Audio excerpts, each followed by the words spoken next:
this morning. So, as they say in Finland, Huva Homenta. Am I saying that right?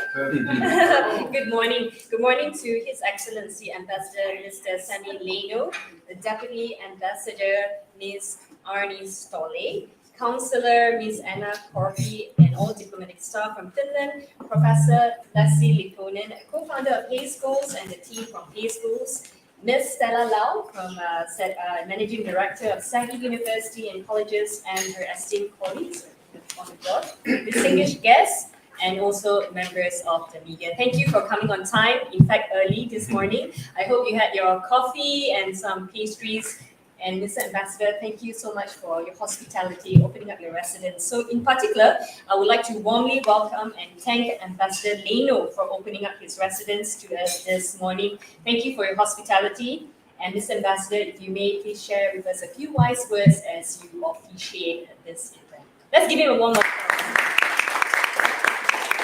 Thank you so much. I don't know how wise my words are going to be, but I'll say something, and I'll have to, of course, start by warmly welcoming you all to the Finnish residence this morning. It's great to see so many friends of Finnish education and Finland here with us today, and I'm really honored and pleased to be able to host this event today. Of course, I would also, I would like to also, on my part, warmly recognize and welcome our distinguished panelists here today.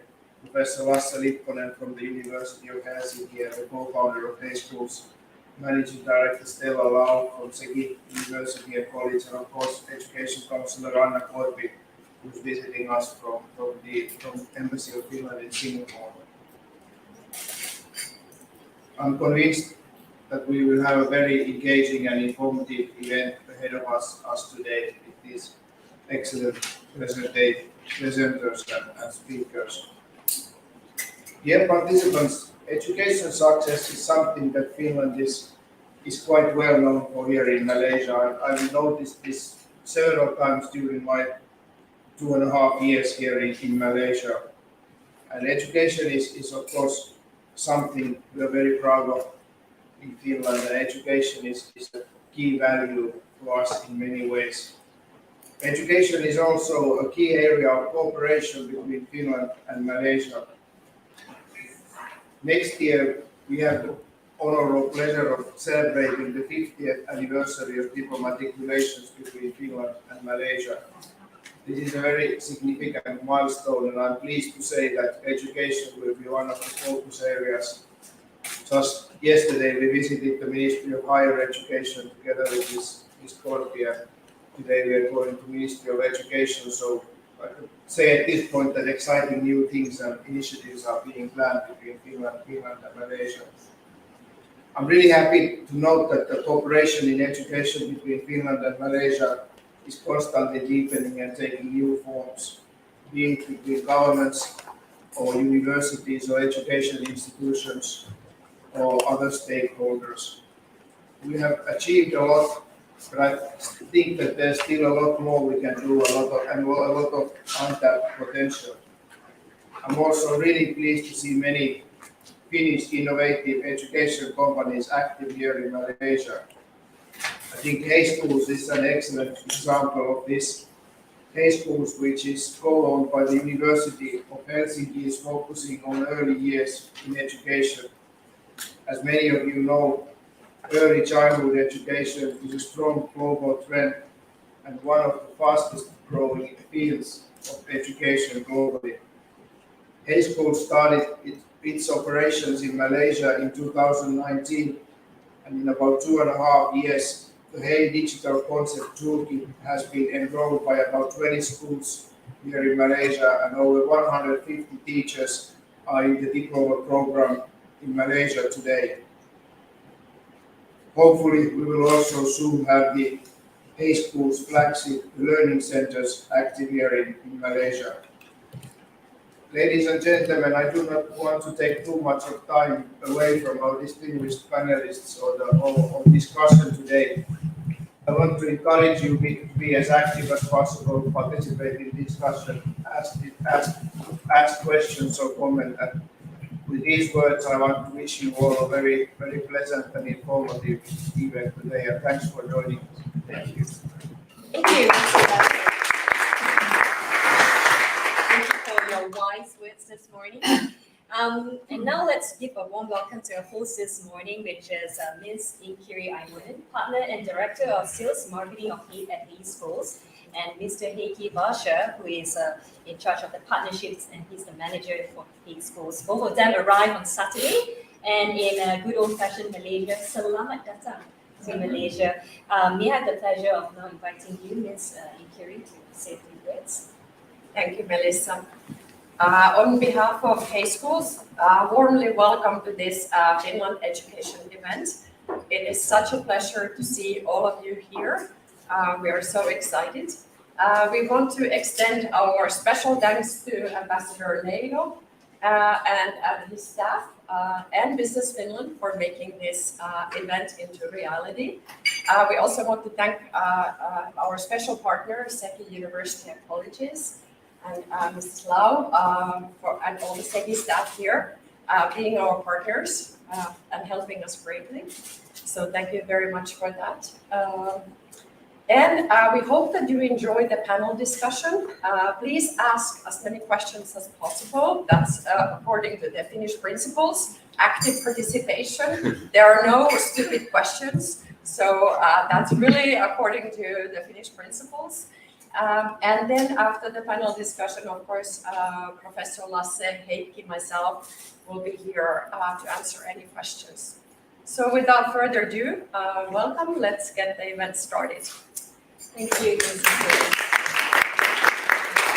And I believe most of you have heard about HEI Schools, especially if you are in the education industry. That's why you're all here, right? You've heard about HEI Schools. And just a brief, HEI Schools is co-founded by the University of Helsinki and experienced educational and design experts in 2016. It, of course, applies a research-based approach with creative, high-level teacher training and continuous pedagogical improvements. And to know more about HEI Schools, its values, its concepts, it's my pleasure to invite Mr. HEI Varsha to share his brief. Thank you, Melissa. And also from my side, a warm welcome, selamat datang to all of you. It's a pleasure that you are all here. I'm so excited to host this event this morning with my colleagues and Melissa. So I will shortly introduce to you what HEI Schools is all about. I know most of you already. Sorry about some repetition of something that you have already heard, but in Finland we actually say that repeating thing is the key to learning things. So I hope after this everything is clear. So selamat datang once more. First, I will share you some facts about Finland, some funny facts and true facts about Finland. In the Finnish kindergartens especially, and also in the primary, we are not so keen on rankings. But when it comes to country rankings, we Finns are very sensitive. We always want to be at the top. And we are happy enough that you can take almost any positive ranking in the world which measures the well-being or the wealth or like the progressiveness of the society. And Finland is always in the top 3 usually. And then in some year, if we are like 5th or 6th, it's like a catastrophe. What has happened? What has happened that we have dropped? And then we need to remember that, hey, there are 200 nations in the world. So if we are the 5th best, it's not that bad after all. But anyway, we are in many things number 1. For instance, we are the most stable country in the world. And this is according to the Fragile State Index from this year. We are also number 2 in gender equality. I think Iceland is the best one, but anyway, we are very close. And I often want to share this picture when we talk about the gender equality.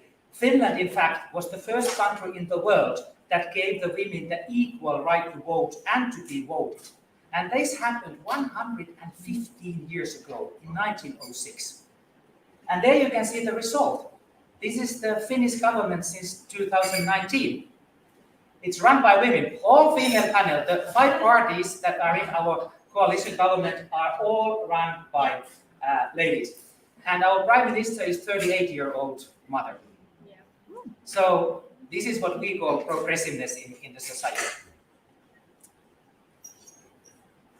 We are also pretty good in environmental performance.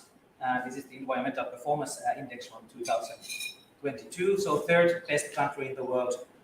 And then something that we are, of course, very, very proud about is the fact that 5th time in a row, we are the happiest country in the World Happiness Index. This does not only measure the like wealth issues or incomes, but like the stability of the society, the education system, the social welfare, security, many parameters there. 5th time in a row, the happiest nation in the world. And I hope today in the panel we can discuss a little bit about the happiness and how it relates to also the education success and also the word happiness, of course. Word happiness, of course, is a little bit difficult word. So usually it refers to how content people are with their lives. But anyway, 5th time in a row, the happiest country in the world. Well, then, of course, the education. This is something that we are very proud about. So the Economist magazine, for instance, this year, they said that we have the best education system for the future. Then the higher education efficiency, there the Times Higher Education 2 years ago ranked as #1. And then #2 in the best educational system 2020 by the Global Citizens for Human Rights report. And then we have, when we go to the higher education, the second highest performing graduates in the world according to the OECD. So, and you can find, of course, if you Google tens and tens of similar kinds of reports from different kinds of years about the success of the Finnish education system. But let's then look briefly what can we offer in HEI Schools and what we have picked up from the Finnish education system for your and the others' benefits. So please have a look at this beautiful video.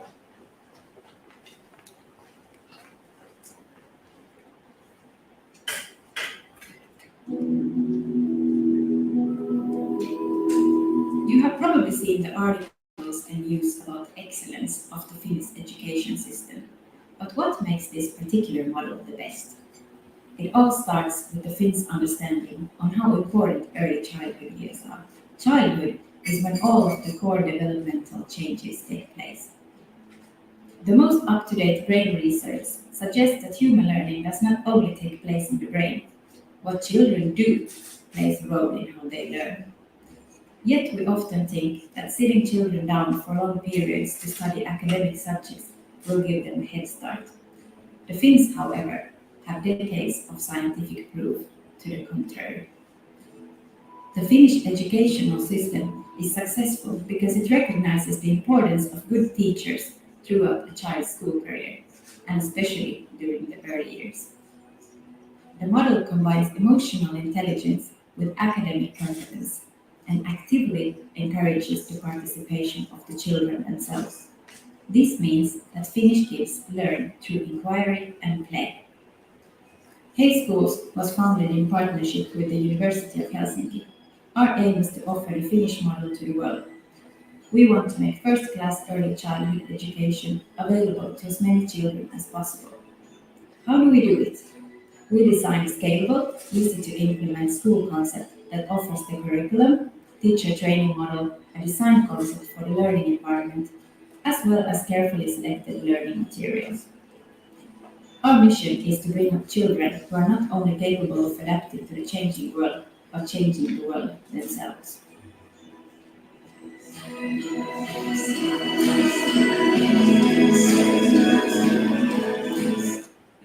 So, as already explained many times today, so the HEI Schools, the name HEI means hello in Finnish, and it also comes from the words Helsinki International Schools.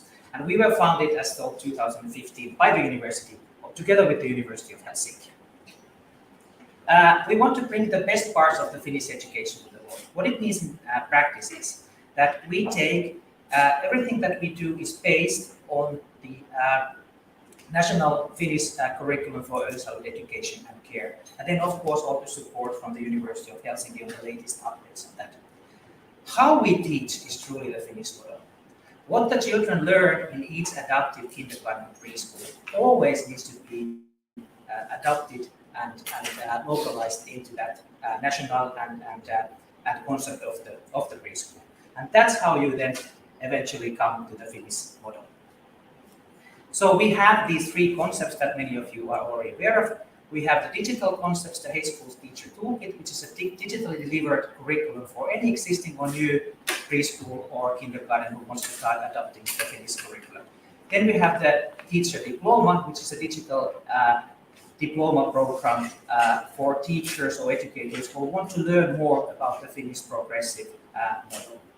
And then our flagship model is the HEI Schools Learning Center concept. And now I'll show you a brief video about the Learning Center.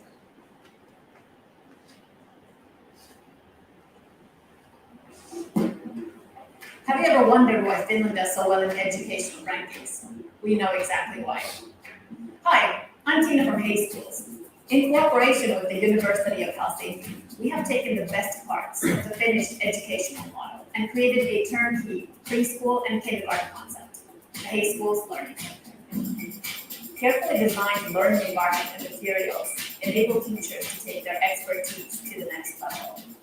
We offer comprehensive teacher training and personalized support for your teachers to educate children who are independent, empathetic, and creative. We are building a global community of children, teachers, and families around the world. There are HEI Schools already in 6 continents of the world. We're messy, as we say in Finnish.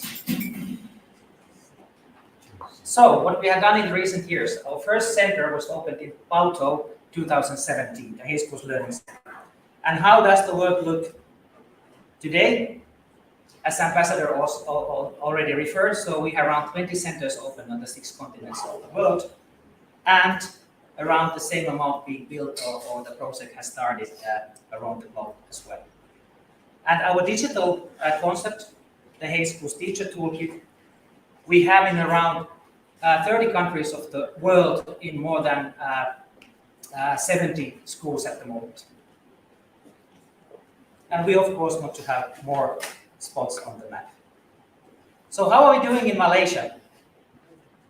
We started here 2019, and actually our first partner is here, Ms. Sahira. So we are very proud to work with the Action Child Center in Cyberjaya. I'm also happy that we have our other curriculum partners here, Teacher Toolkit partners, the Spectrum Schools, Mr. Ihapat, welcome. Then we have Mr. Liev from IPOP and the Bonnie the Hood School, and also Miss Mira from Pipa Kids, who are now starting 2 new schools based on the toolkit. But altogether, we have 20 schools already in Malaysia implementing our digital program. And then we are very happy and proud about the teacher education collaboration that we have with the SEGi University and colleges.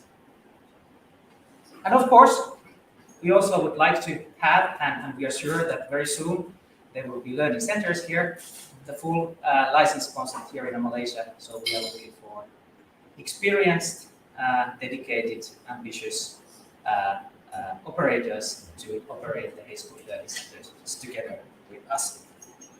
So thank you for your attention. Now it's time to move ahead. So thank you very much. It's about 6 a.m. in Helsinki or something thereabouts. Something like that, yes. So you sound very energetic and definitely on point. Thank you very The much. Finnish coffee helps in that. Yes, good. Yeah, so ladies and gentlemen, we now move on to the highlight of today's event, which is obviously speaking to our esteemed and distinguished panelists. But before we start the panel discussion, let me remind you to please switch off your handphone or please put it on silent so that we can fully focus on today's event. Thank you very much. So ladies and gentlemen, we are going to introduce our panel speakers. And first up, we have Professor Leslie Likonen. Professor, this is Professor, let's give him a hand. He is a professor of early childhood education at the University of Helsinki, as you heard, and also the co-founder of HEI Schools. So any questions you can ask him during the panel discussion or even after for a Q&A session. And just for you to note, I did manage to go through the slides about Prof. And guess what? He is not just academically successful as a PhD holder, but he is also on point with his fitness and health. He is a cross-country, his hobby is cross-country skiing, and he covers about 4,000 kilometers a year. Wow. Okay, that's a feat, I went, my first ski experience was in Zermatt, and I probably almost died on the first few hours because my body was aching, I was having sores everywhere. So 4,000 is really something to shout about. So definitely a role model in terms not just being successful in his academic, but in his lifestyle as well. And then Next time you come to Finland, let me know. I will take you to ski. Oh, okay, sure. And on his right, we have Ms. Stella Lau, Managing Director of SEGi University and Colleges. Thank you so much for coming here and joining us today. And one of her hobby is cooking. So she does have some time to cook as well, even in the business of SEGi University. And next to her is Miss Anna Korpi, all the way from Singapore. She is a counselor for education and science from the Embassy of Finland, Singapore. So welcome. Let's give them a round of applause. So let's kickstart our discussion today with Miss Korpi, and who will give us an overview about Finland's approach to education. But first, please allow me to list down some interesting facts, which Mr. Varsha has actually already said. But in his speech, he said repetition is very important, right? So I'm going to repeat some parts of what he said. So Finland is ranked number 1 by The Economist in its Educating for the Future Index.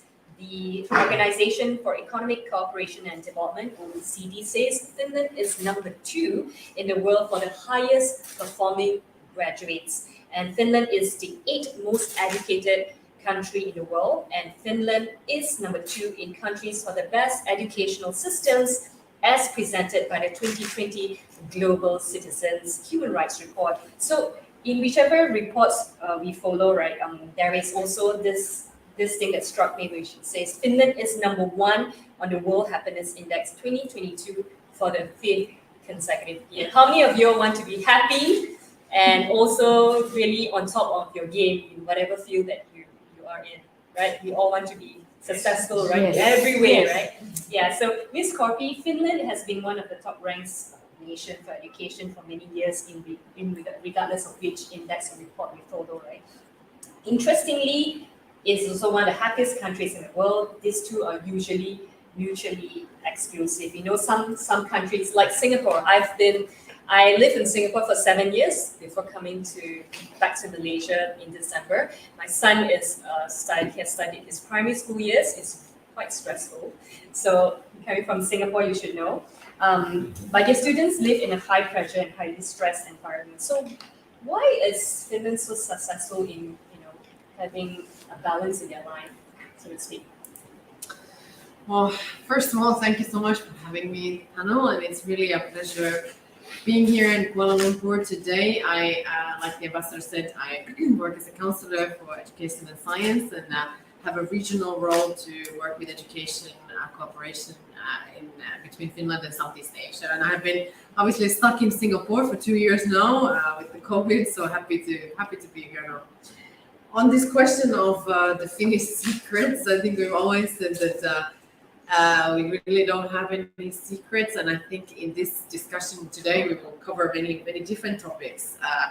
And I have to say also that being a government representative, that in honest truth we also have many challenges at the moment. So it's definitely not all smooth sailing for us either. But if I maybe take 3 things that I personally at least think that we are doing, where we're doing right things maybe. The first, of course, is like it's been already partly covered in the HEI School presentation and other speeches here, that we in our education one of the guiding principles is that education should be age appropriate. we should not ask young children for too much. We should not demand too much of them at an early age. And I think this is, like you asked, how do the happiness or just having happy childhood, and then on the other hand having high pressure of performance already early on.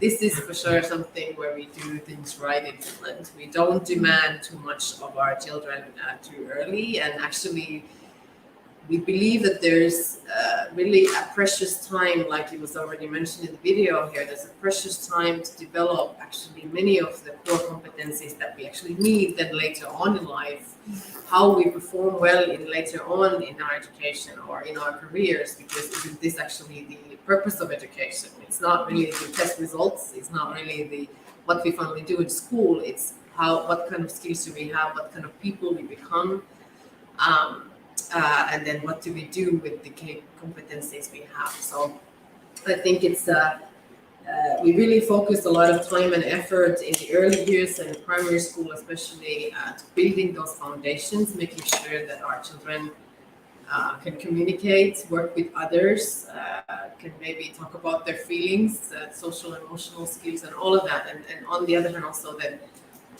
we invest a lot of resources in also possibly identifying any challenges that might occur or any problems that might be there. So maybe if we try to tackle those early on, they don't become such big problems. So this age appropriateness, letting the children be children, is something I know that we do right. The second thing is, of course, I could not talk about Finnish education without mentioning our teachers, the professionals working in the kind of everyday schools and everyday situations in education. We also, of course, invest a lot of time in their education, both pre-service and to some extent also in-service education. And we believe that the teachers should have the trust.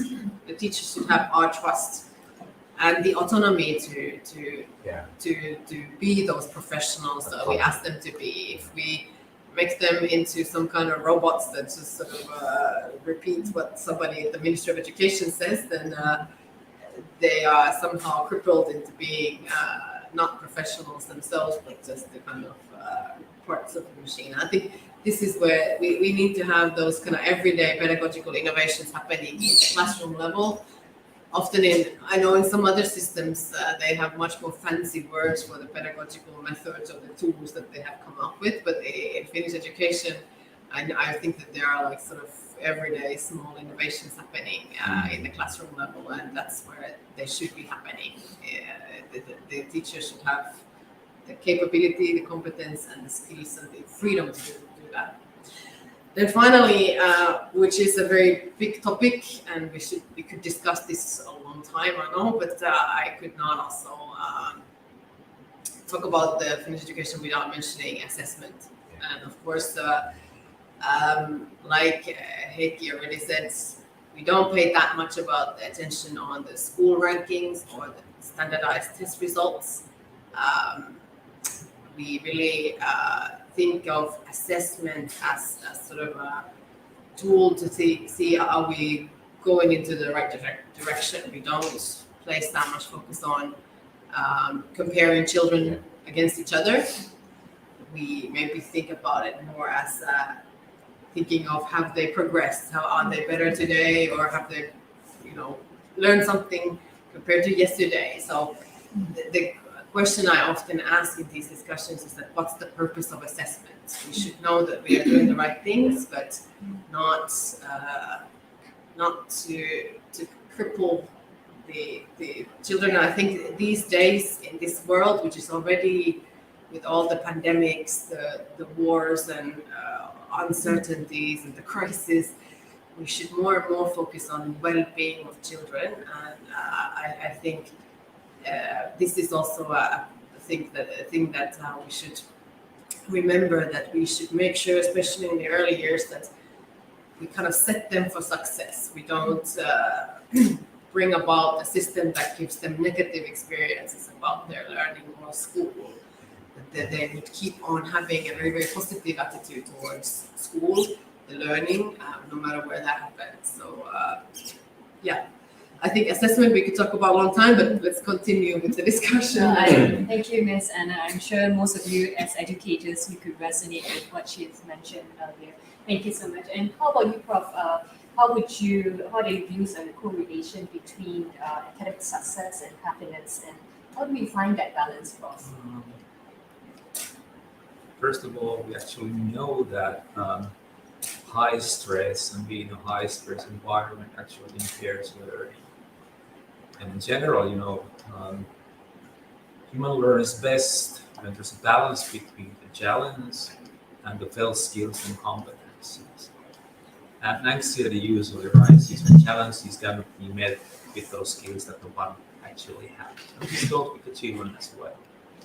And what comes to this idea of happiness and a happy childhood, now once again I'm repeating myself in a weird way, but as I said yesterday, that I think that in addition to happiness and happy childhood, which is an important thing, we should talk more about meaningful life. What does that mean? Meaningful life contains not only joy, but also sadness, sorrow, pain, suffering, which we have actually witnessed at present. And I think that this is what the human life is about. It has these both sides, and also children's lives. And it should not only be about happiness and joyful life, but these two things. And I actually referred yesterday to a study done by Harvard University, a longitudinal study. And I would like to quote that study. They found that close relationship, more than money or fame, would keep people happy throughout their lives. Those ties are better predictors of long and happy lives than social class, IQ, or even genes. And this poses also questions about the education and pedagogy. How we are going to offer children this kind of a life, good relationship, loving and warm relationship. Not to forget, of course, academic skills, but not only focusing on academic skills. Human life is about having good relationships. That kind of saves you. And it kind of gives you resilience, and you can bounce back, from difficulties of life. So on that note, Ms. Lau, perhaps you can share on an Asian perspective, as Malaysians, we are so familiar with pushing our kids. Even me, I'm guilty of it, right? I have 2 kids, right? Every performance, right? But perhaps you can share on an Asian perspective, and many teachers and parents believe in pushing their students hard to achieve academic success, and these are traditional values which we practice or we try not to practice and pass down through the generations. So where do you stand on this, Ms. Lau?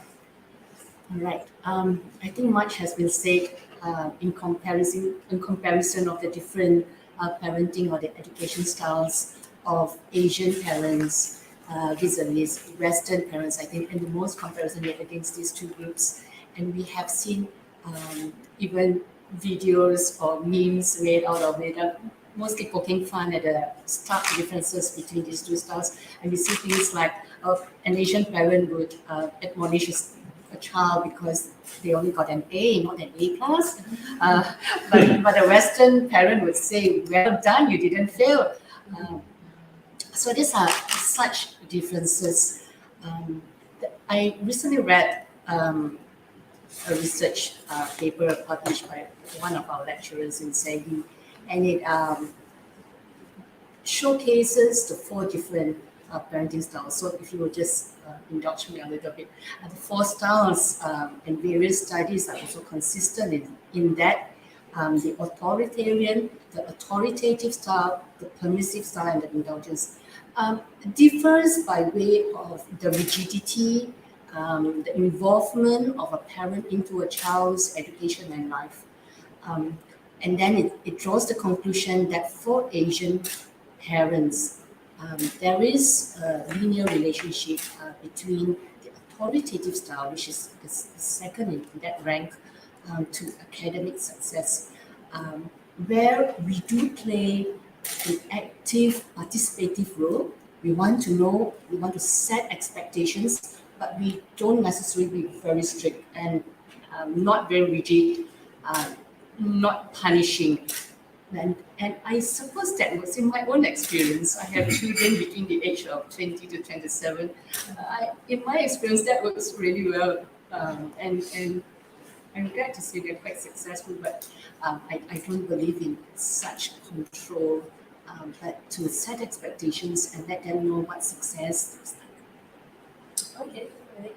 So we really need to work on that. I think most of us we need to work on giving a more holistic approach, not just using the word rotan. If you're not familiar, the word rotan is the king in Malaysia, right? So, but come back to Professor Lipponen. With Finland being halfway across the world, there obviously are cultural gaps between HEI School early childhood education model and also the markets that you currently operate in. And Mr.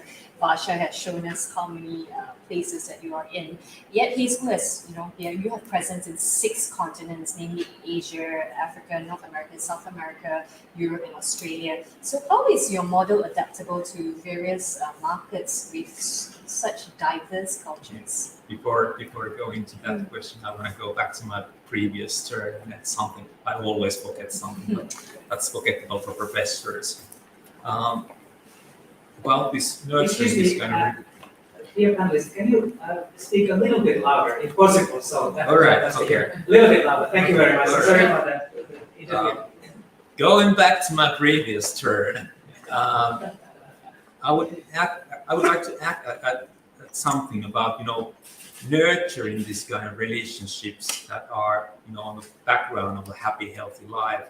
I think that with Finns and Finnish education, and especially Finnish education, early education has a term for that. It's called educare.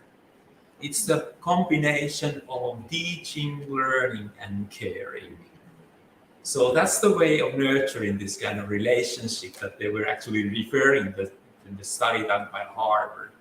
And I think that this is what we also try to do in HEI Schools, offer this kind of a combination of care, teaching, and learning. And then I will try to answer to your question. So I think some issues in early child education are universal. Like I think that we all want to nurture the best interest of the child. And then some issues are culturally binded and culturally sensitive. But I think that what HEI Schools is doing and providing is a product that is not just implemented, but with our customers, we are designing a research-based product that can learn and adapt. And I think that is our secret, that we can actually operate in different contexts and in different cultures.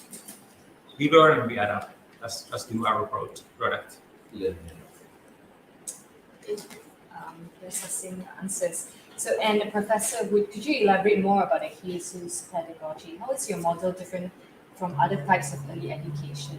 That's a good question. I think in HEI Schools we believe, and this is based on the idea of Finnish Early Education, that we try to recognize the child holistically, and it's based on this educare model and educate not only academically, but also socially and emotionally competent, confident, and capable children. And the basic idea is that every child has a right to high quality, good early education, and she or he should be able to realize his or her potential and study in a less stress-free environment.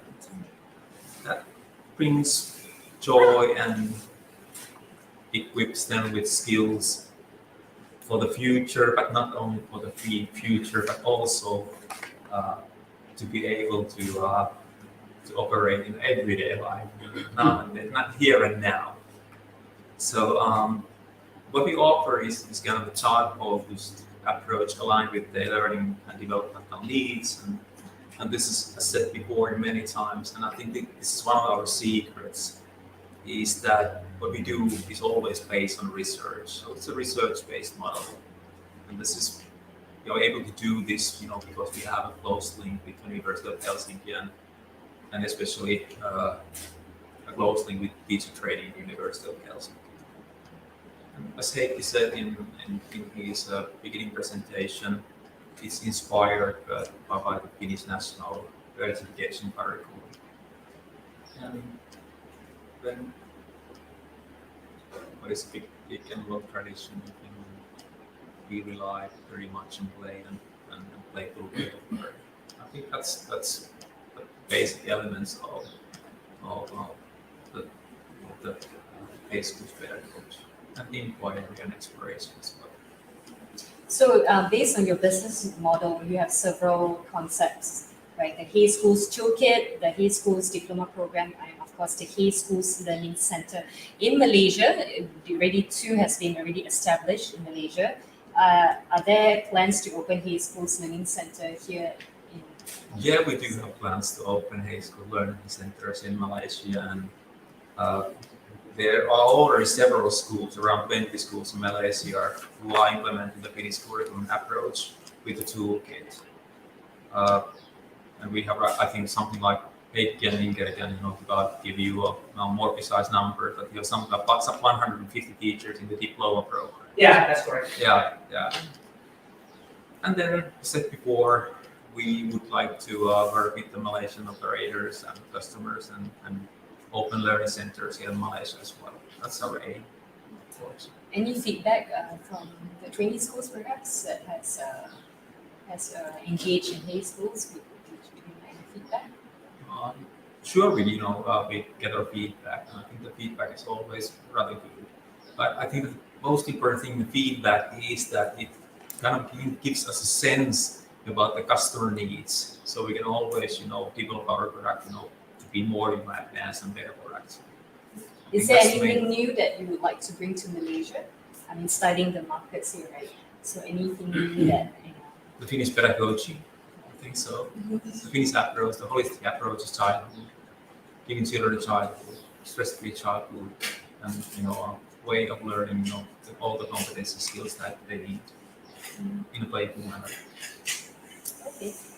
As mentioned, one of the core pillars of HEI Schools is the diploma program, and in Malaysia, many of our preschools teachers have undergone little or formal training. That's what we gather in some of the research, and I have some research here. The Ministry of Higher Education, back in 2012, disclosed that 93% of preschool teachers are actually without formal training. That's in Malaysia, so that's quite a big number, right? But in 2020, thankfully, the figure improved with nearly 40% of preschool teachers which have undergone some sort of formal training. So my question to the panel is, why is there a need for the diploma program in early education? And many traditionalists would say that, if someone who can read and write and do all these basic things, right, could actually just engage with a preschooler or manage a 4-year-old. Yeah, so what are your thoughts? Maybe Ms. Anna? I think if I start, I think we need more than a diploma program. So because if you look at the research that that is now done and published in the early education, we actually know more and more about how important the early years are for the development and learning, and all the possibilities for learning and development actually in the early childhood. School is too late. So I think that we need high quality, high level teacher education and personal early education. Absolutely. Diploma is not enough. It's a good start, but it's not enough in the long run. Finland requirement for the ECCE teachers, diploma or masters? It's a bachelor degree, but we also, my university can offer more, this kind of master degree programs in early education. But bachelor is a minimum. In early childhood education. Yeah. Primary is master's degree. Early childhood is degree. Yeah. Bachelor's degree. Bachelor's degree in early childhood Yeah. education, and then primary, secondary, Masters. the teacher must have a master's degree. Yeah. That's pretty high. But for example, the Finnish government has now, set up a new law, and the principals, 2030, the principals Right, of the preschools, they have to have a master degree in early education. The principals. Principle of Yeah. The teachers have to have a bachelor degree, Right. but the principals, they have to have a master degree. 2030. 2030. So there's a kind of a, raising the standards of the qualification in Finland in early education. And that's the way that we want to progress. And I think that that's the way we should progress globally as well. Yes, I agree. It's all about raising the standards. Yeah. And that's what Professor says, that the most important education we can give a child is actually in the preschool years, because that's when we shape the individual. And school is way too late. But certain characters are already imbued inside that character. Agreed. Yeah, I guess, like I said in the beginning, that we believe that the teachers should be the most capable people, and we should most invest in their education. And the same goes with early childhood education. And especially like in the Finnish model, like we have discussed already many times, that I guess sometimes we get the wrong impression that we don't have, for example, learning goals in early childhood education. We do, but it's not that they are portrayed to the child as, no, we are learning this, no, we're learning this. But basically they're doing their kind of sort of innate things by playing or socializing or whatever it is.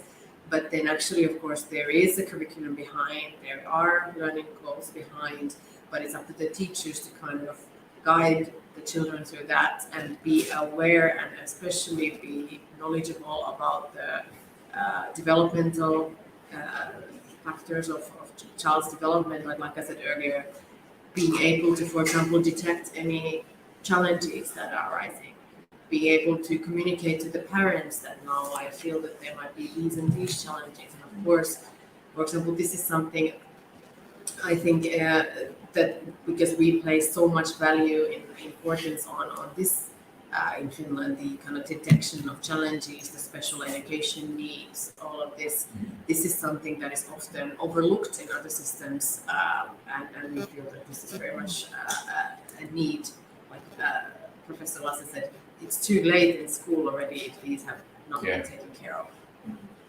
And I think that what comes to this ECCE profession and teacher profession, I think it is a profession, and we should consider it as a profession, as a doctor or a lawyer. I know that this is not the case, not globally, but this is how we need to promote this idea. We should see that it's a profession, that it's not anybody that can do that. Because you need to have all the knowledge about the development of children, pedagogy, and so on and so on. So it's a profession. It's an expert profession.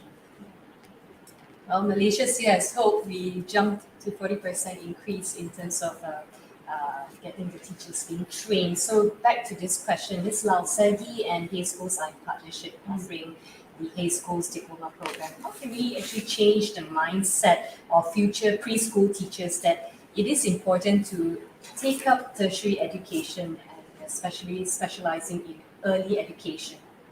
Your comments? Right. Our partnership with HEI Schools is we offer our own diploma in early childhood education by City University and colleges. But we also have the dual award where the students get another certificate from HEI Schools, is the teacher's diploma, the HEI childhood diploma. And through this collaboration, we have embedded their curriculum into ours as well. And we started this very recently, but we have been in early childhood education since 1999. So that's a really long time. We have thousands of graduates, and we have invited these graduates as well to come back and do a few more subjects because of the curriculum change, and then they can also have that HEI school diploma. What we do to encourage students to take this up is we appeal to their passion, right, in raising the standards of early childhood education. And that's why our curriculum goes through these changes to keep up with the needs of the children.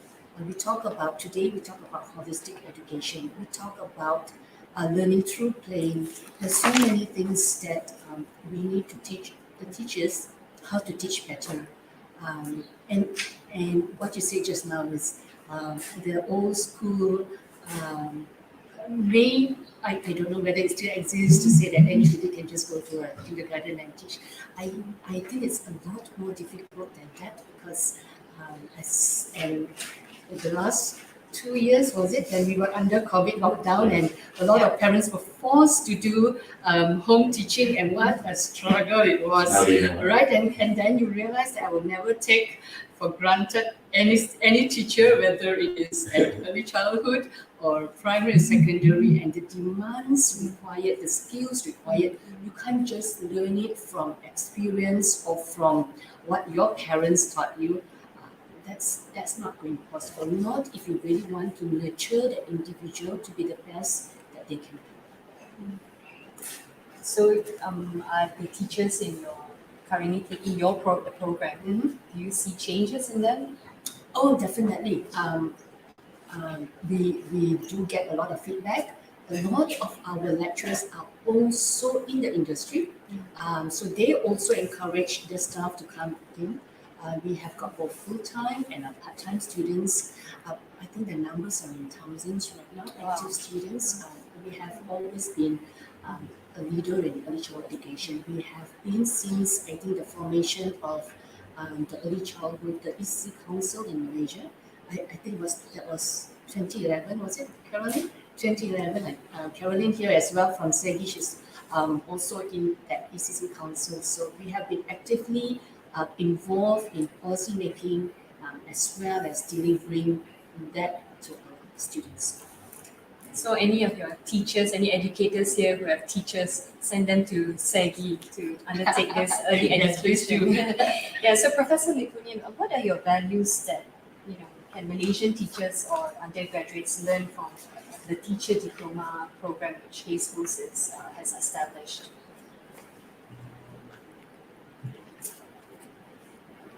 I think the first one would be something like that, taking a holistic perspective to early childhood education and to kind of to educate, I would say, agentic and active children who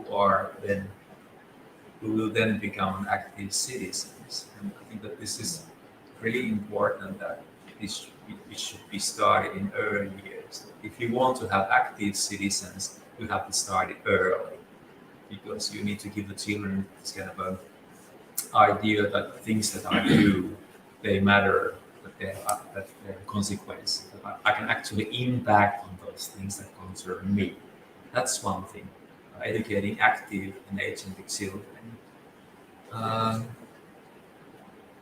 And I think that another idea is to believe in teacher profession and to believe that we need to train teachers. We need to have a high qualification, early education to serve the best interest of the child.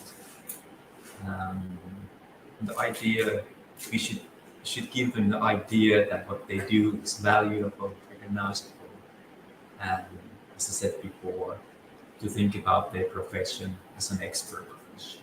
That is something that we try to bring them via HEI Schools.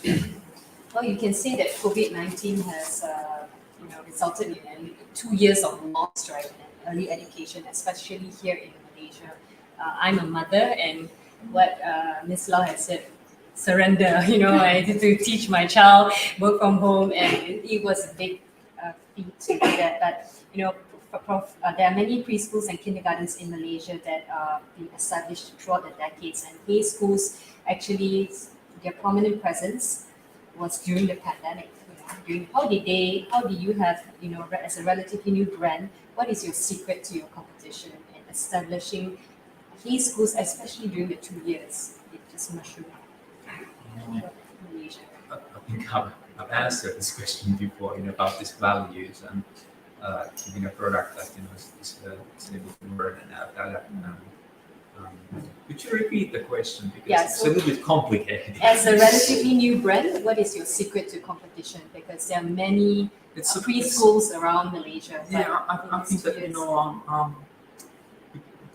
the biggest secret is what actually Anna was, saying in his opening talk, and I think the basic secret is that we are research-based model, and we work in close collaboration with the University of Helsinki and with the SEGi University. So I think that is the first thing that makes us different from other competitions. And then I think it's the idea that we are willing to learn all the time. We are not just in a status quo. We are really interested in our customers. We are really interested in serving the best of the child. So that's our secret. We are fast learners, so we want to learn new things, and we want to put this into practice. So I think that's our secret. Learning all the time, being curious, need expertise, and so on. Miss Anna, are you surprised by HEI Schools' success globally? And even in the 2 years during the pandemic, there was a lot of hiccups, right, in terms of teaching our children, and digitalization comes into play. So, any comments on that? Yeah, I would say that the COVID times for education collaboration in general have been very difficult for educators overall, and this is obviously for not very natural reasons that we were all just trying to deal with the situation, and there was no time maybe to start off new things or to kind of come up with new things. And I think we saw also there are very good solutions, for example, from Finland also on the digital learning space, digital tools or apps, parts of that also HEI Schools either works with or has developed themselves.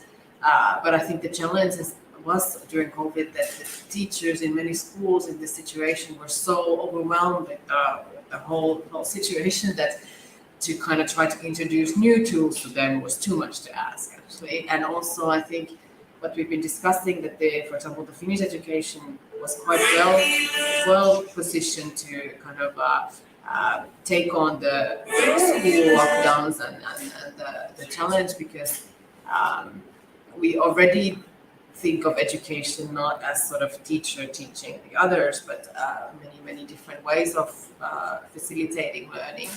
But I think this lesson was very the teachers and the systems overall had to actually very quickly take on that approach, because you could not control what the students were doing behind the screens. Yeah. You really had to kind of think of how can I engage them when they're not here. I cannot, so it's a very difficult time, and to start off something new has been very difficult. And I've been very impressed by HEI Schools having this increasing presence, and I think HEI Schools has been one of the companies that have been innovative enough also I know you introduced for example, the digital teacher education models and also the toolkit during COVID. So you had to kind of pivot a little bit from what you were doing before, and I think that's how it should be done. That you like Professor Lasse said, you learn with and change with the circumstances, and I think it's a good evidence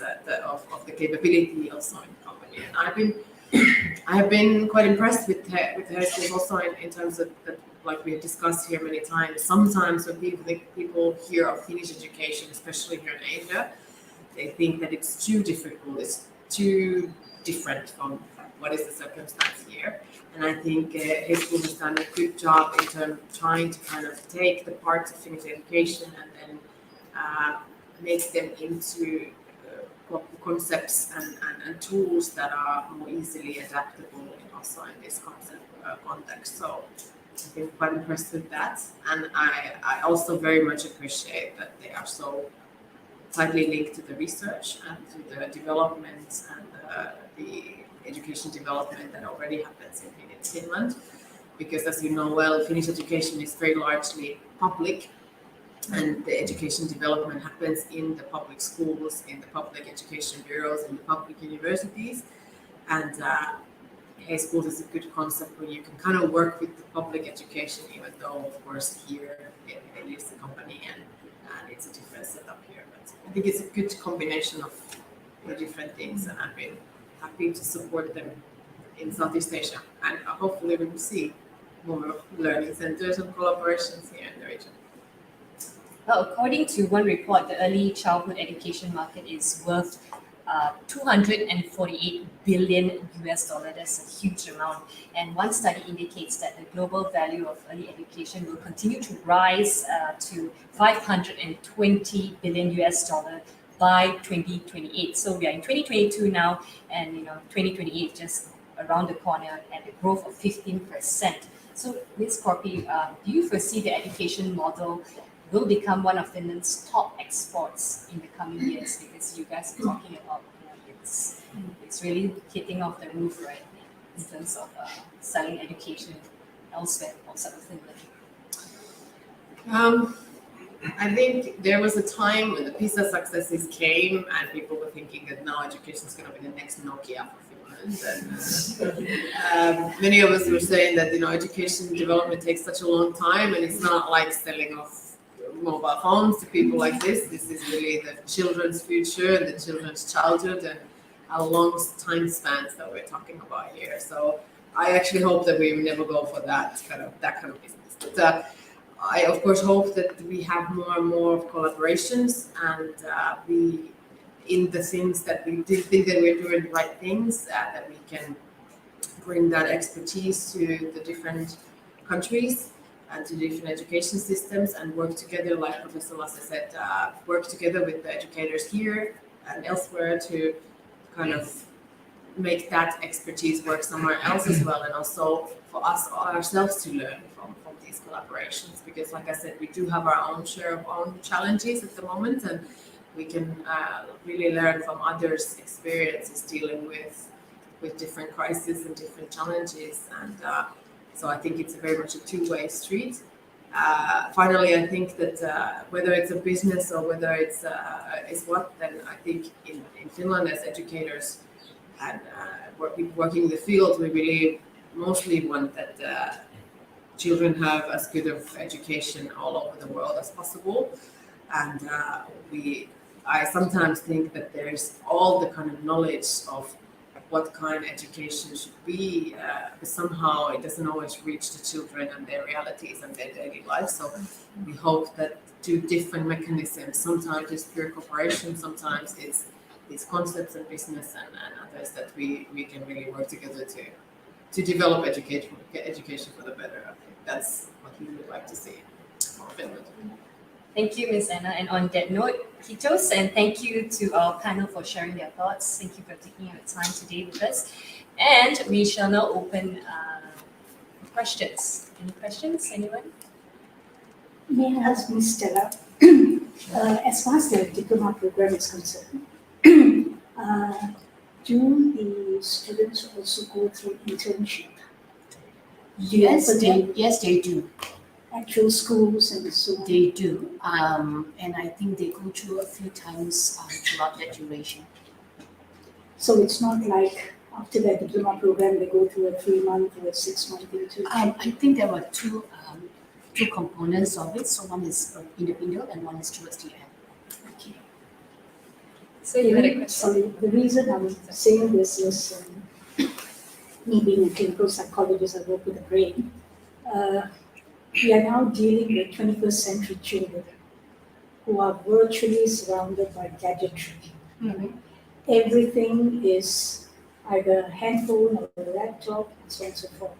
And educators can go into a diploma program, but the real challenge for educators is when they are in the real world, where we are now challenging the children, not in terms of what, where, but predominantly how.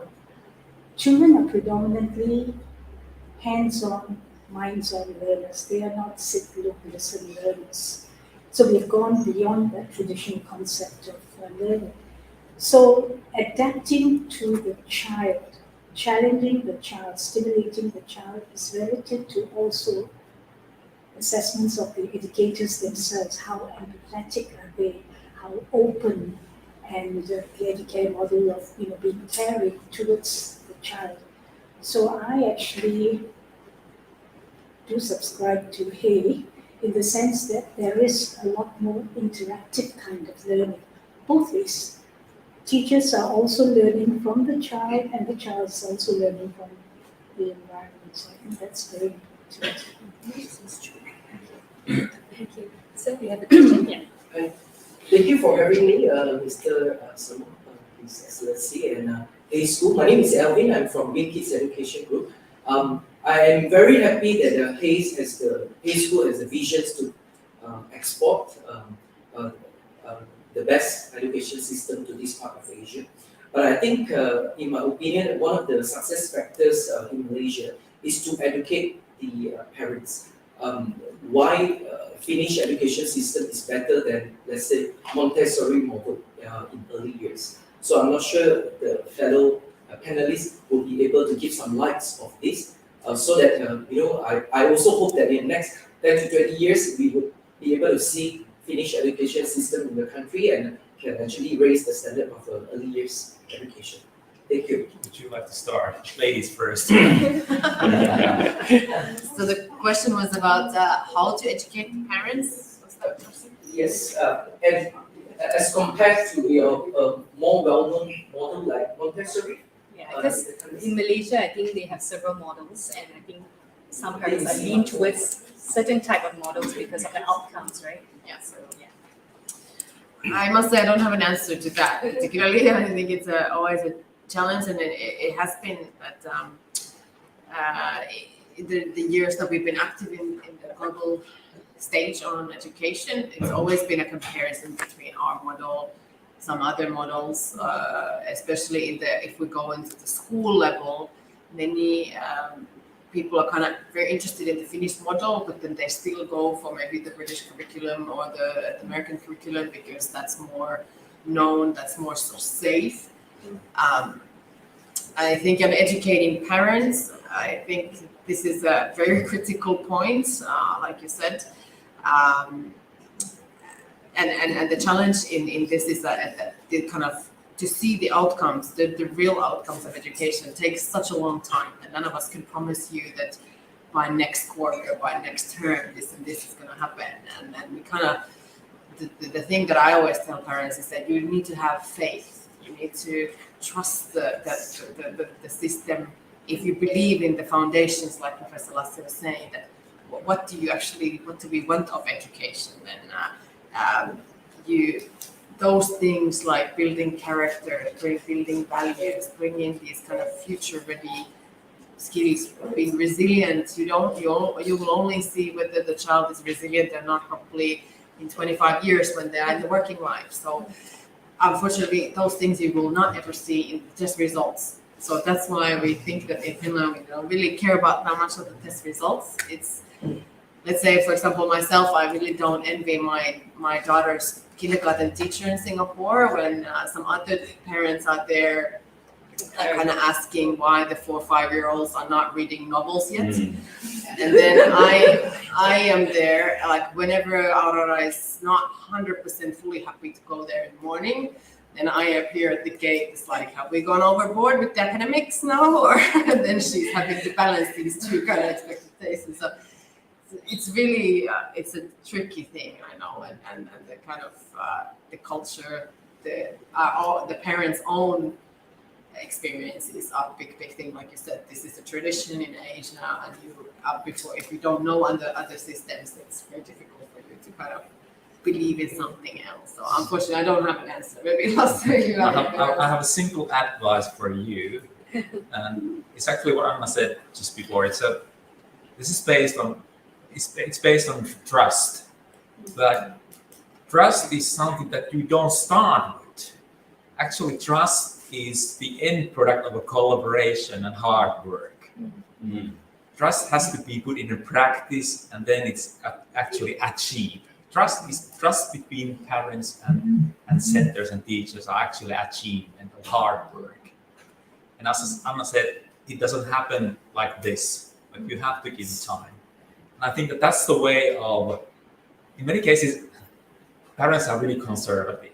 And it's hard to trust, on something that is new because they are kind of giving the one they have the child for you.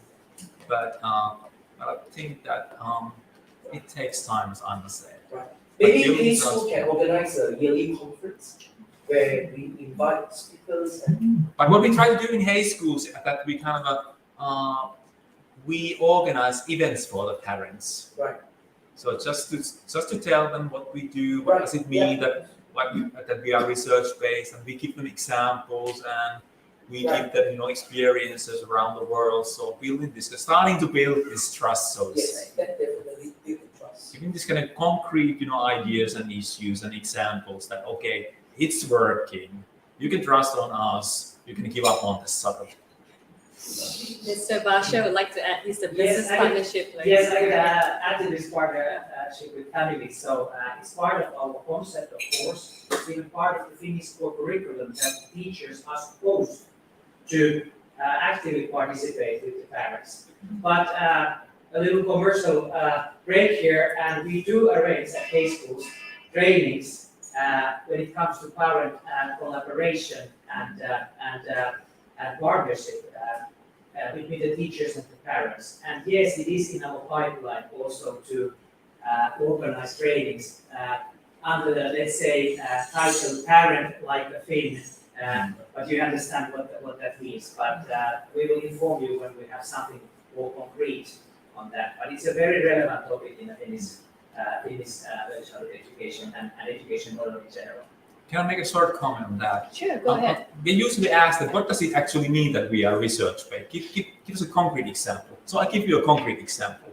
It was 2-3 weeks ago when I received an email from our pedagogical team. It was an email about any new research on collaboration with families. Well, I searched the databases, I picked 3 ones, I sent them to our pedagogical team, and they put it in our materials in the practice. So this is how research-based, approach actually works. And my job is kind of, to follow the recent research and, inform, our staff members and pedagogical team. Very simple, not any rocket science, but still hard to do. Go ahead. Hi, everyone. I have one, not comment, just to share, and 2 questions, with regard to the research longitudinal study that you quoted, Prof. Hassan, about close relationship.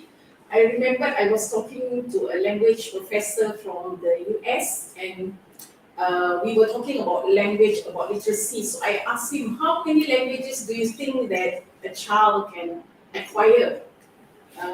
You remember him? He said more than 10 languages. So I said, what is it about early childhood that is very important? So he said, shower the children with love. That's what he said, So you shower them with love, and then you develop their learning skills. That's what he said. So that is very close to me in terms of your quotation you gave just now. The other question is with regard to the HEI Schools pedagogy that emphasizes on play and outdoor. So in setting up centers around the world, do you find problems in developing or setting up centers that having access to outdoor? I know in Finland, outdoor is very important. You open the door of your house is your outdoor already, even in the kindergarten, right? So if so, what do? Do you compromise on this accessibility of children to the outdoor? Just like our doctor said, children need to be stimulated, right? Not only verbally, but also physically.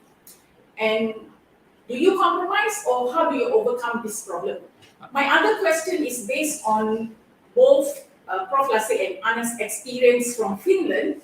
What do you think will happen to a child if the child goes to childcare from 3 months old right up to 6 years old in a building that has no access to outdoor, and then go into primary schooling? I'm talking about 6 solid years in a center that have no access to outdoor. Like in a prison. Sorry. Like in a prison. But first, I would transfer your first question to Heikki or Inkeri, because they're actually the ones who know these concrete issues of learning centers and how they are actually spaced and built? Yes, thank you. That will be a very good question. So it is in our concept that the learning centers do have an outdoor place for the children to go out and play. And preferably also that there is something that you can call nature in the neighborhood or in the field. And luckily, most of our centers do have it in their own piece of land or of course, we are realistic. We understand that if you open a kindergarten in the center of Shanghai or even Singapore, it can be a little bit tricky to find a free spot there. But we do request that there is some place where the children can play outside in the proximity of the center, so that they can go there every day and have free play in the outdoors. In addition to that, each week, each month, we have different kind of field trips ideas, so that the children can go in the big cities, go to a park, botanical garden, this kind of place where they experience the nature to the extent it is possible in the big Asian cities. And then there are practical solutions. For instance, we are now building a center in Saigon, Ho Chi Minh. It will be open in January. You know how many of you, I think, have been to Ho Chi Minh City. It is like really, really crowded, and there are no parks or anything there. But they will have an outdoor space at the roof of the 6-story school building, and we will make it as nice as you can do it in those premises that we have. So in all our concepts, we understand that they need to be localized. Another example from Saudi Arabia, we understand that when it's summer in Riyadh, it is plus 52 centigrade. Yeah. The children would melt there, so we don't expect them to spend a lot of time outside, of course. Yeah. And they have a big gym. Yes, Indoor gym. Yeah. Maybe just to address the question of if the children do not have outdoor access at all. I think in our concept, our thinking, this is not good. This is definitely not good.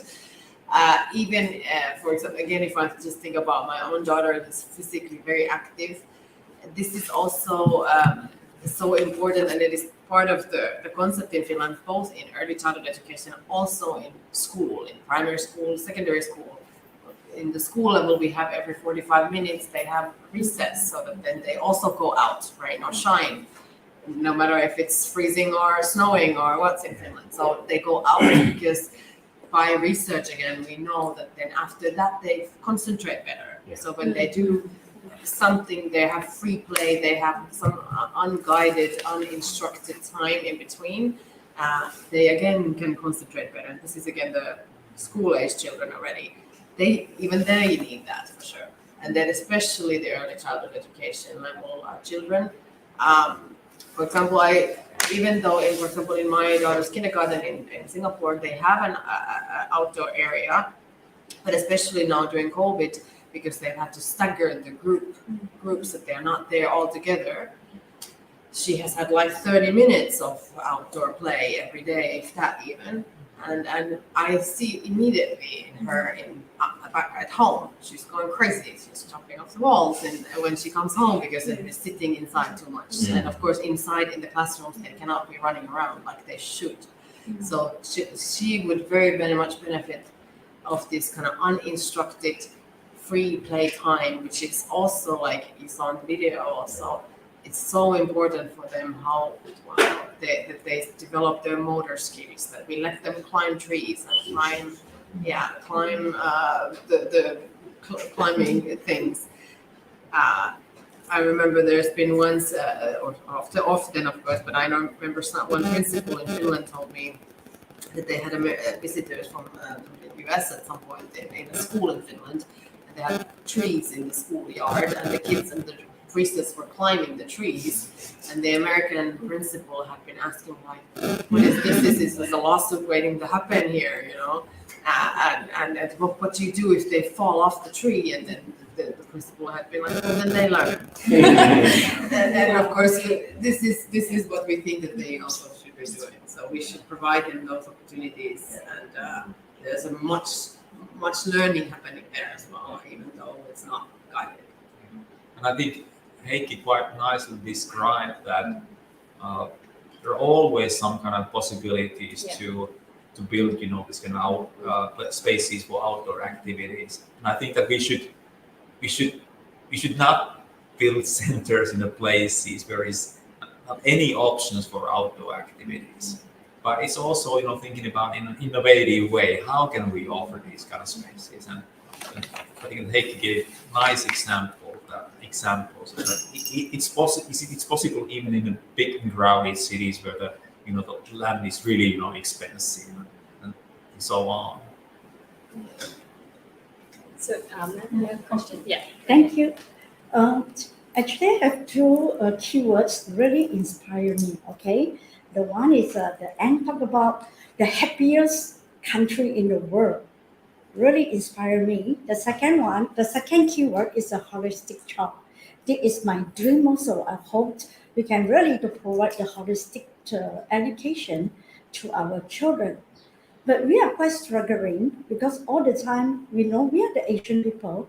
We are too focused in cognitive thinking development. Okay, but now slowly we were putting maybe a creative thinking. Okay, like how I am aware that the HEI School provide a lot of creative thinking elements in this curriculum. But I would like to find out the most important thing is toward the holistic education. The humanistic thinking also is a very important issue. So how do we put in this humanistic thinking into our early childhood education? These two questions. Allow me to clarify a little bit about your question. Actually, in our Malaysia, we have so many good open space park, and with a very good, the government also put in a lot of effort and money to develop the infrastructure. But maybe the promotion is not enough to make us aware that how to access.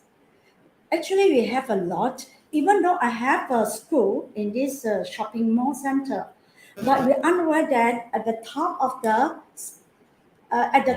the mall, we also have a sky in the garden. So we will take our children very often have a picnic in the sky garden.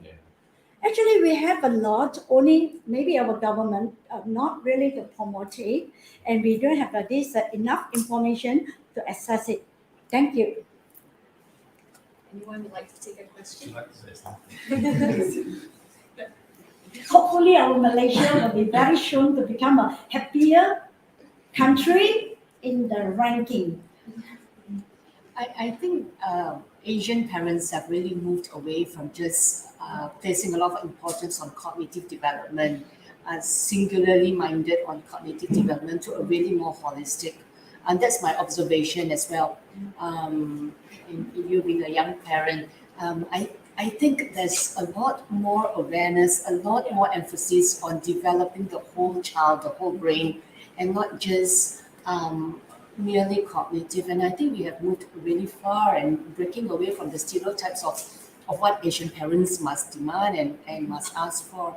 And I think that works very well with the philosophy of what we have just said, nurturing, developing, and just giving them an opportunity to excel in whatever they choose to want to venture into in the future, and making sure that that foundation, that character building is solid. I think we have really moved quite far, and we should, as Asians here, we should really give ourselves a tap on the back for being open enough to absorb different needs and really placing the child in child's importance as the centerpiece.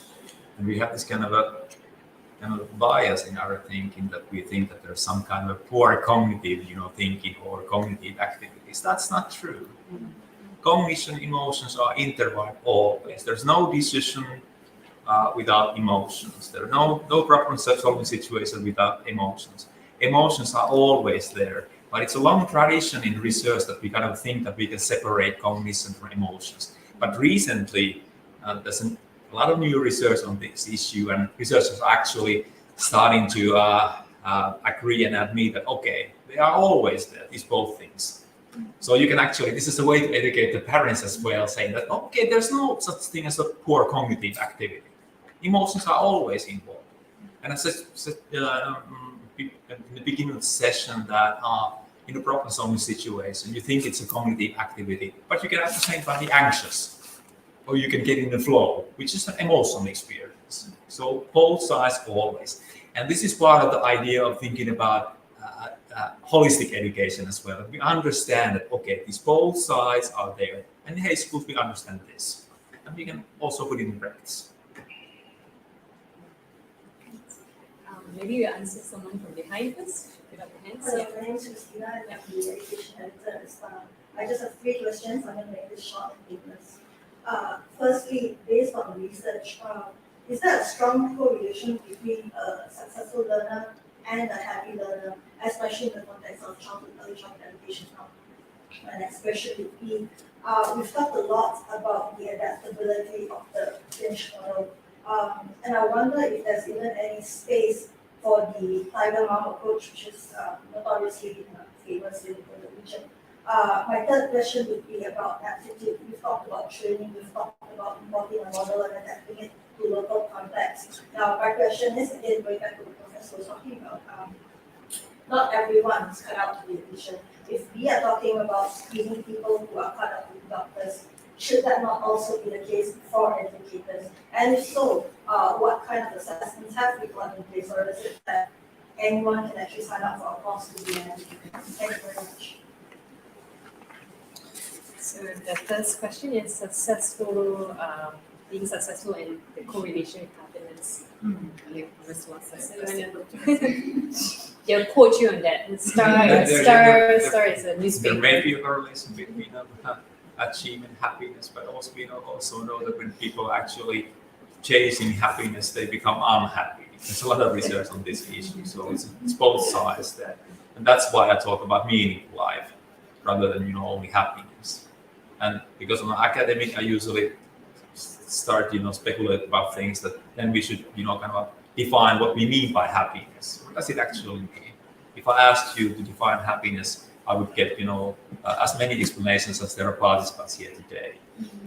So as an academic, I would like to be precise on things. But I think that in general, Stella said about this, kind of achievement culture.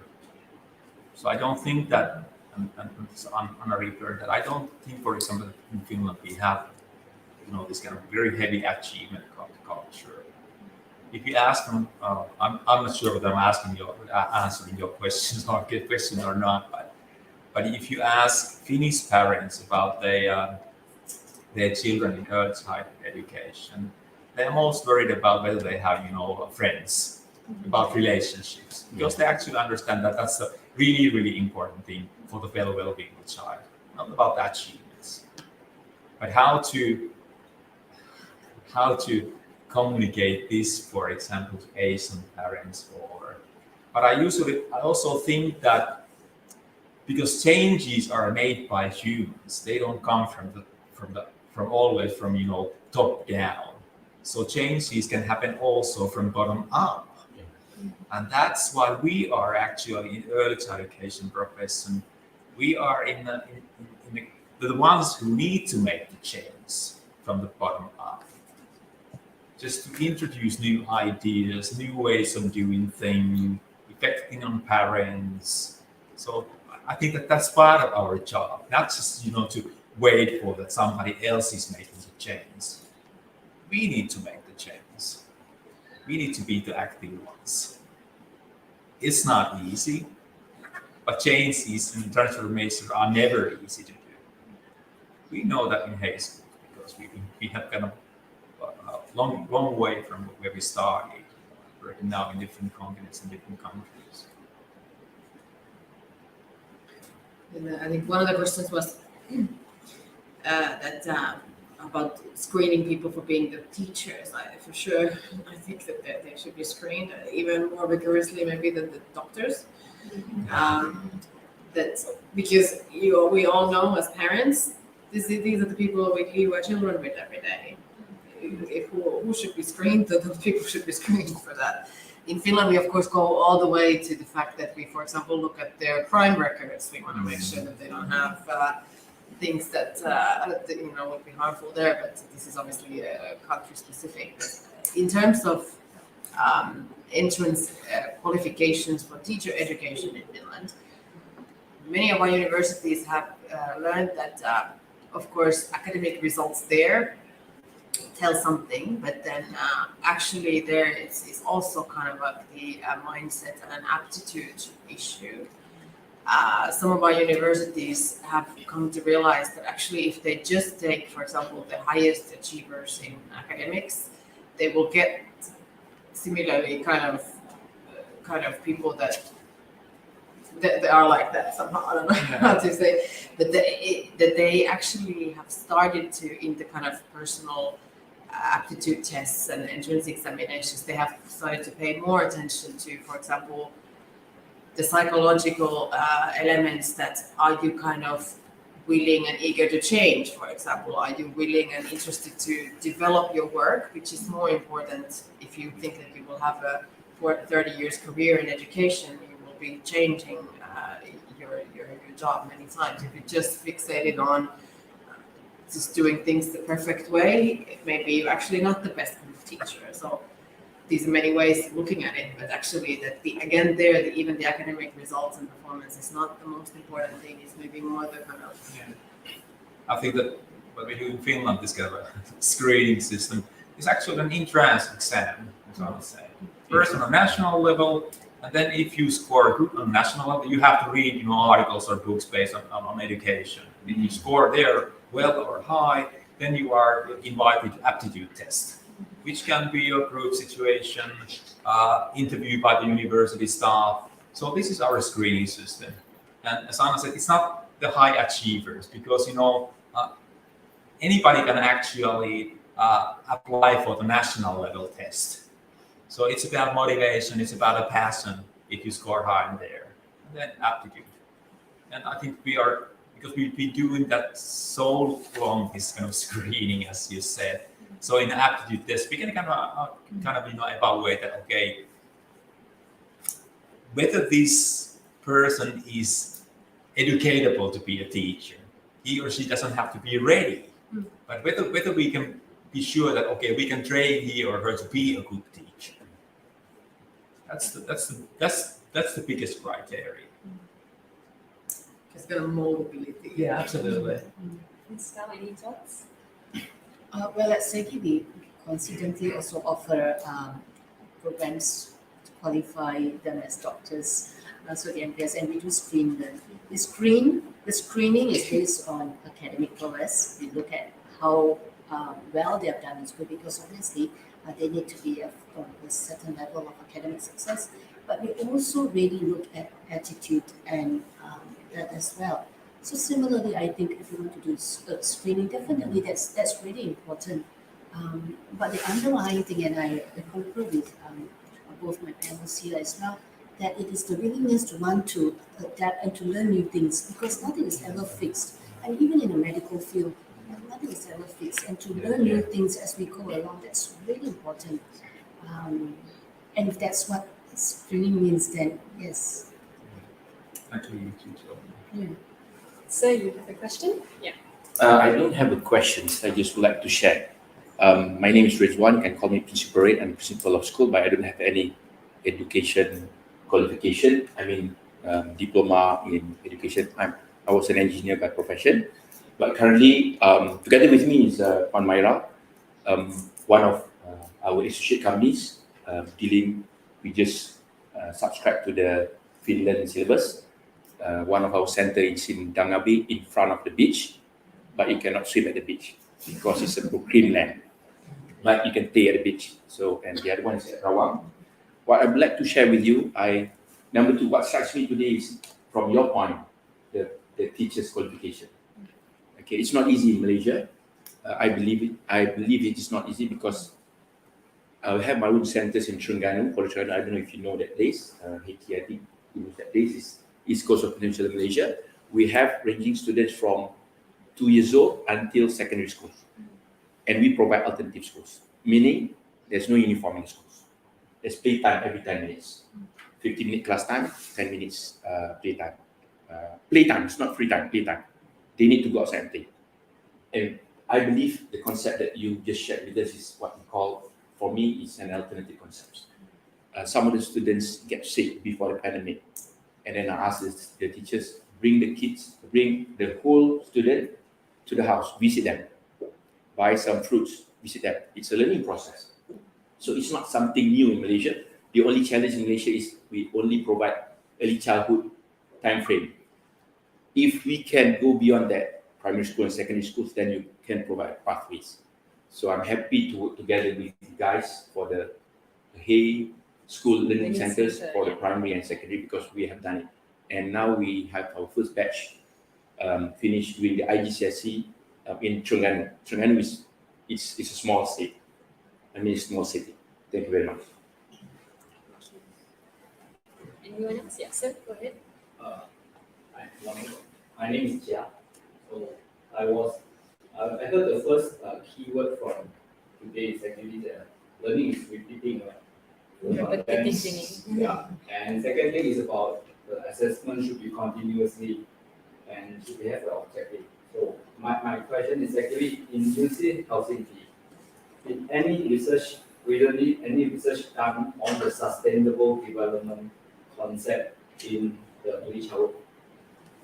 Sustainable development. Yeah, because due to the global issue, Yeah. and we have been talking about this sustainable. Yeah. So, did University of Helsinki did any research on how to integrate this element of this concept in the early years? That's a good question. That's a really timely question, and actually, there's a lot of new research coming on this topic on sustainable education and sustainable development, and it's actually on my to-do list to go through all these, sustainable studies on early childhood education, because they're just, coming out. Like maybe a good example is that in a bigger frame, on a bigger level, is that for example, University of Helsinki, now in its vision, it has this kind of sustainable development idea that, for example, every student in the University of Helsinki, they have to have a course on sustainable education, sustainable development. That's something that we will put into practice in the HEI schools as well, but based on research. That's really timely and important and interesting question. I'm just screening all these studies. Thanks for reminding me. Because we noticed that the children, the sustainable education, from my perspective, is actually it should be start from the early years. Absolutely. Because if let's say we start in the secondary or even in the university level, that's too late. it's actually not really work on that. And the concept of sustainable it was carried a long time. And I'm not sure how the HEI school is going to integrate this and I think that,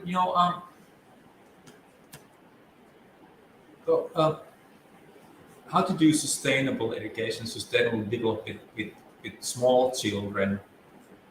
My idea is that, and I'm not the only one who's thinking about like this, is to start with care. That we care, that we kind of care about each other, but that's not enough. We also should care about nature and how we kind of teach and educate the children to take care of the nature and their surroundings. I think that's the way to start.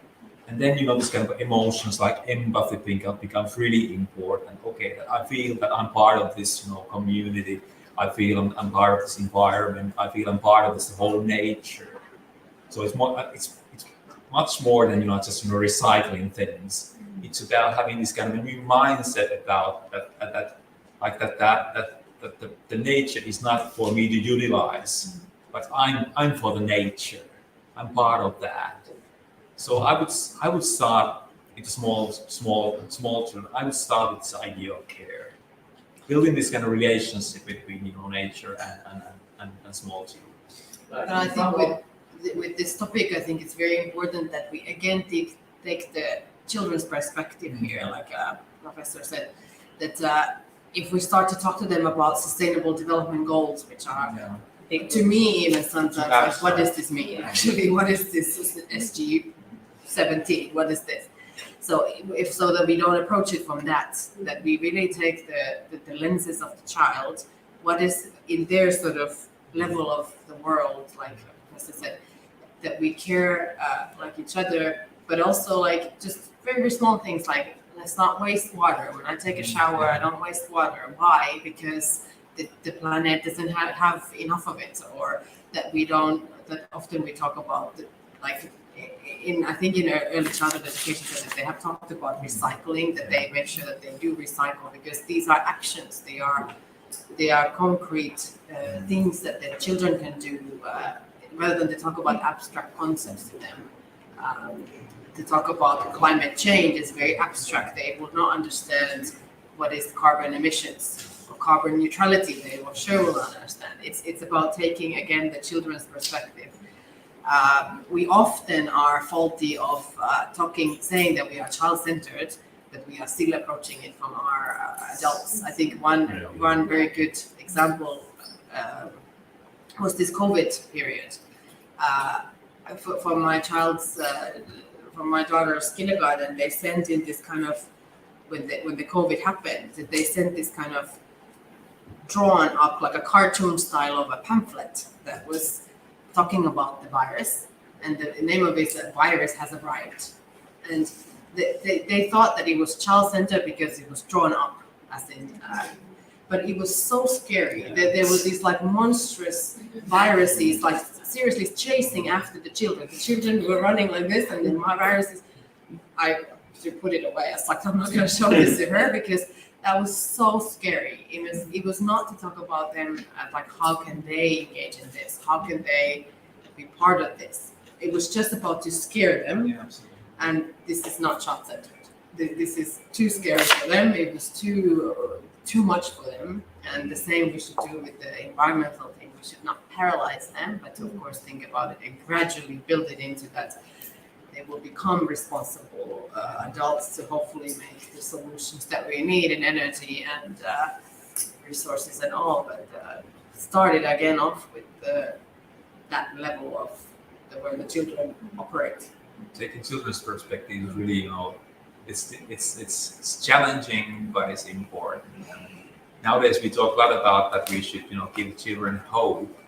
But once again, hope is a really, abstract concept.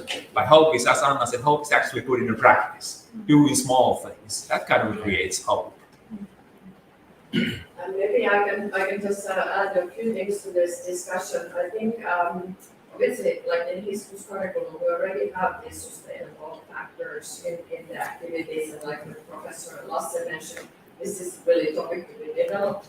But also maybe just to mention that in Finland, I believe that, my son is 13, and I think he knows as much about environment and sustainability and what we should do about, or maybe not exactly the same, but almost the same as I do, and he's 13. And when we did the national curriculum update, was in 2016, really these sustainable topics were brought to the primary and secondary school curriculums. And it's actually quite amazing as a parent to see that in just very few years' time, basically the knowledge of those teenagers is at the same level as the 40-year-olds. And I think that's like a little success story behind Finland in terms of updating the national curriculum. That's a good example because, at least in Finland, it's the young generation that is more active in this sustainable idea, sustainability. They are kind of the ones who demand us. They demand us to do something, us to do something. May I just add to that? Child's brain is such that by the time they actually turn 5, 85% of adult intelligence is already formed. And the exposure is in relation to the physical, physiological, emotional, mental, intellectual states. So when my children are young, I would ask them, I said, okay, we're going to do this, but we just do it twice. If you like it, we continue. If you don't like it, that's fine. But what's lacking, I feel, in many of the whole concept of educational expansion is really the educational experiential exposure. Each child's experiences, emotions, and so on is different. So if someone says, don't do this, the child will, of course, want to do it to find out for himself. I challenge my children, do it. Do not be afraid to challenge yourself. Do not be afraid to try out things. And that, I think, is very, very vital. See, by the time they are 12 years old, 95% of adult intelligence is formed. 5% is really building up of emotional maturity, because by 12, puberty sets in. They've got a whole range of other stuff to deal with. So we are really going back to our biological computer, the brain. But then at the same time, we have to remember that actually people learn through their life. Even when they are, let's say 86 years old, they still, learn new things. So we don't let us limit, to access to our brains that we have only 5% left, because we learn new things all the time. Okay, and this is not to criticize you, but it's just that we are all learning all the time, good and bad things. Hi, we are told that the future is digital, right? And across different nations, we see different levels of education evolving towards the digitalization. How maybe you can share with us your perspective in terms of early childhood education and HEI Schools, so that how is digital embedded into your model? Our model. Whether the Finnish model or HEI School model. School model. It could be for the children, it could be for the teachers. It's one important part of this kind of having this kind of, let's say, we talk about 21st century skills. I think it's part of the digitalization that we give this kind of access, but still, it's part of that model. And this is just my personal opinion. I would like the children to read more, read books, read long texts. I should that they read more, like stories, fairy tales, these kind of things, because it gives you a perspective to the world. It enhances your words that you can use, concept. It affects your thinking. Imagination. I think one of the most important things of those education is to cultivate the imagination, because it's the background of this kind of innovations. So, but I think that this is just my personal opinion. And this kind of a issue of screen time is very contradictory, but it depends on what you do when you have screen time. And I think that there's no right time to be on a screen. But I think that just spending time on the screen and playing games, and as important they are, that should not be the only thing that's even do with a child. They should read, and they should hear stories and fairy tales. Because one of the challenges is that still our society is pretty much based on text.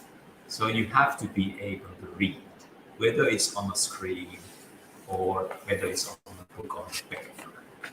And if you don't have this kind of idea or experience that reading is a challenge, that you have to read, let's say, 1, 2, 3 pages, even longer texts, so you are actually in trouble, whether it's on a screen or on a paper.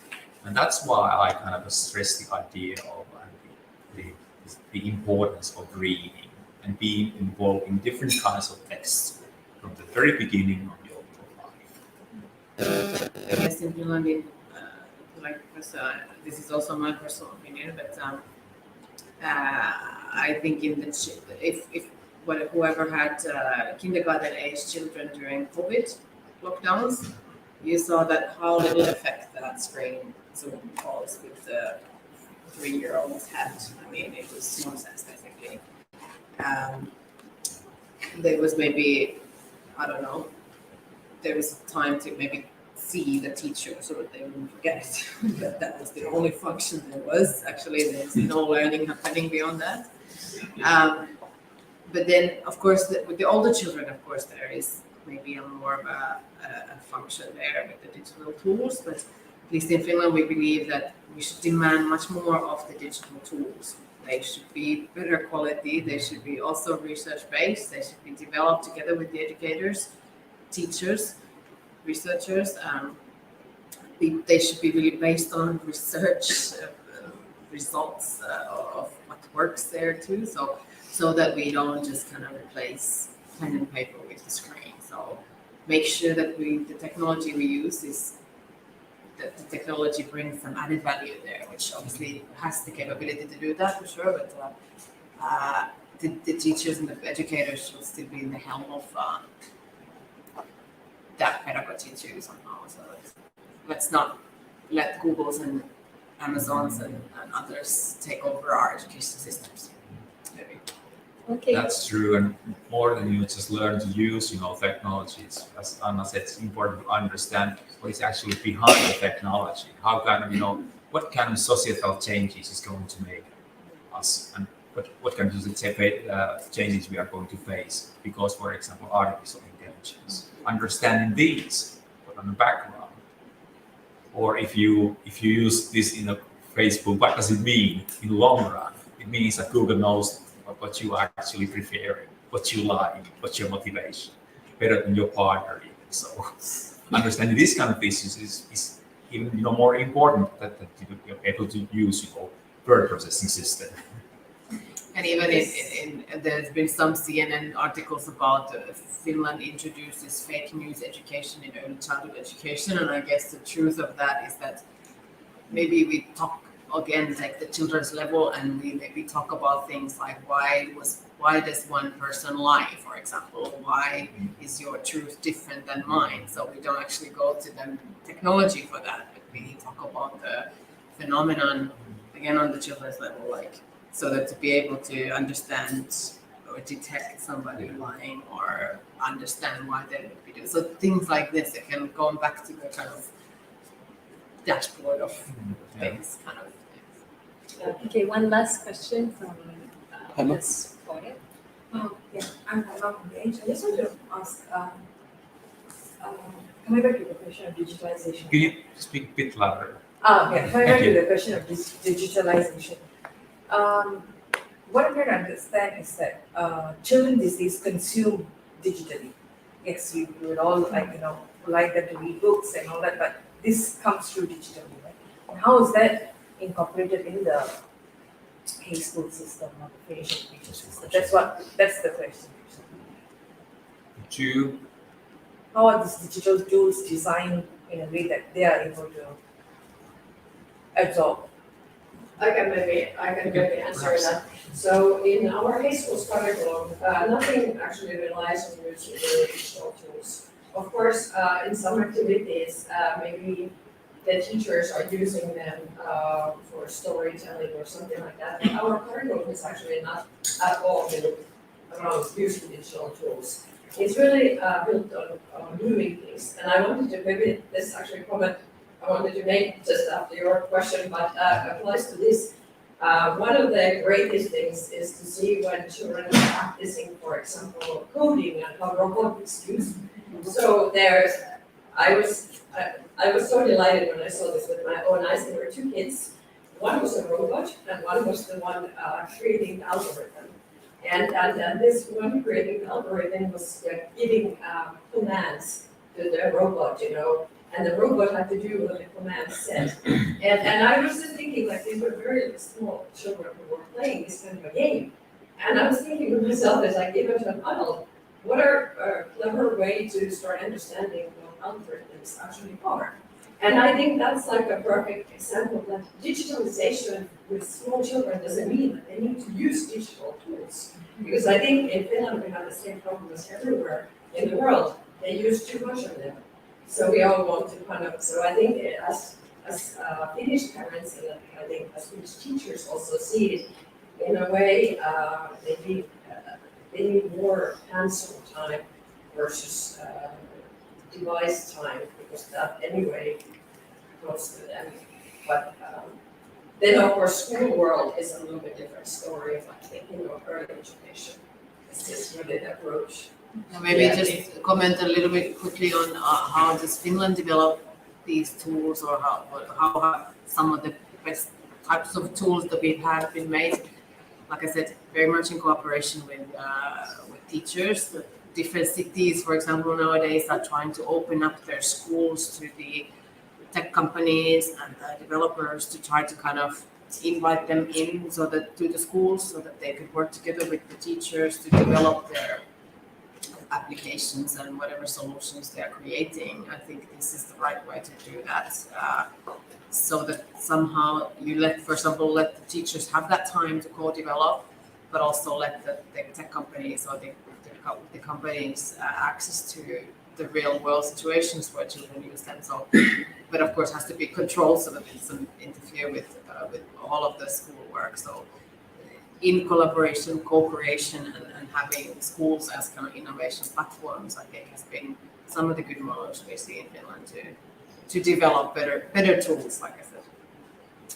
Okay, so 2 hours has flew by rather quickly. So thank you so much. Kiitos to your panel. Thank you for a fruitful discussion.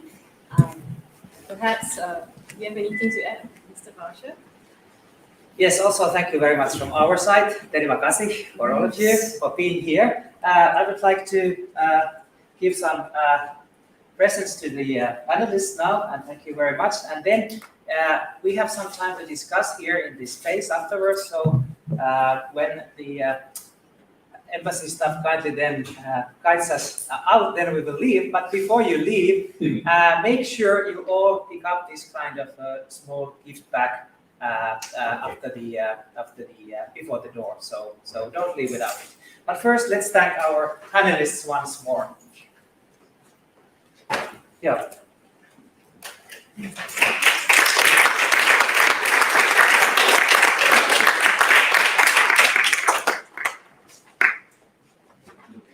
Yes. Yes, also for Lasse. I didn't give the scissor book to Lasse because I know he has it already, but something else. Yeah, perhaps you can have a photo opportunity right now. And also, Melissa, thank you very much for your You're most welcome. very good ceremony master. Thank you. Thank you very much. Thank you.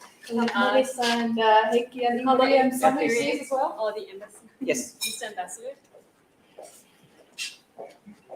So you put down that bag. All right. Put down that bag. You can take pictures, please. Okay.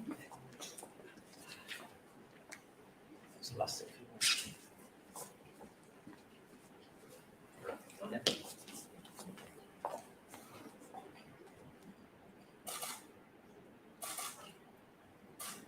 Freestyle. Okay. That's my favorite. I just learned yesterday that Yeah. in Malaysia it's freestyle. Yeah. Singapore version. Oh yeah. Okay. No, thank you very much, and enjoy the rest of the day. Thank you.